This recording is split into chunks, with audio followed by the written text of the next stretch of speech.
দেখো যে দন্তের স এবং ত, দন্তের শয়ে তয়ে এই যে যুক্ত অক্ষর এবং দন্তের স ও থ এই যে যুক্ত অক্ষর দুটো আছে, সেই যুক্ত অক্ষর দুটোর ব্যবহার নিয়ে আজকে খুব সহজে মনে রাখার পদ্ধতিটা আমি বলবো।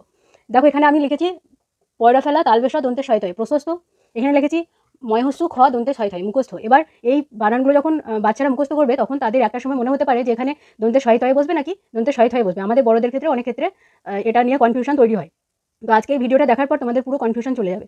দেখো এই যে দন্তের শয়ে তয়ে যেখানে আমি ব্যবহার করেছি সেখানে ভালোভাবে আগের বর্ণগুলো দেখলে বুঝতে পারবে যে প, পয়রা ফেলা তালবেশ এই যে দুটো আগের বর্ণ রয়েছে সেই বর্ণগুলো যদি আমি দন্তের শয়ে তয়েটা বাদ দিই তাহলে কিন্তু এই দুটো বর্ণ শুধুমাত্র কোনো আলাদা করে মানে থাকছে না।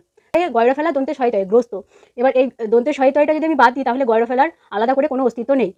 আবার ব্যস্ত বয়জা ফেলা দন্তের শয়ে তয়ে, এই যে ব্যস্ত যে শব্দটা দন্তের শয়ে তয়েটা বাদ দিলে বয়জা ফেলার আলাদা করে কিন্তু কোনো অস্তিত্ব থাকছে না। তাহলে এই সমস্ত যে শব্দগুলো রয়েছে যেগুলোতে লাস্টের দন্তের শয়ে তয়েটুকু বাদ দিলে সেই বর্ণগুলো বা সেই শব্দটার আলাদা করে কোনো অস্তিত্ব থাকছে না বা কোনো মানে থাকছে না, তাদের পরে সবসময় দন্তের শয়ে তয়ে বসবে। তারপরে দন্তের শয়ে থয়ে দেখো ময়হস্যু খ দন্তের শয়ে থয়ে, এবারে দন্তের শয়ে থয়েটা যদি আমি বাদ দিই তাহলে ময়হস্যু খ মুখ একটা শব্দ পাচ্ছি। তারপরে তার কণ্ঠস্থ শব্দটাতে যদি দন্তের শয়ে থয়ে বাদ দিই তাহলে কণ্ঠ একটা শব্দ পাচ্ছি। তারপরে গৃহস্থ, এটাকে দন্তের শয়ে থয়ে বাদ দিলে গৃহ একটা শব্দ পাচ্ছি।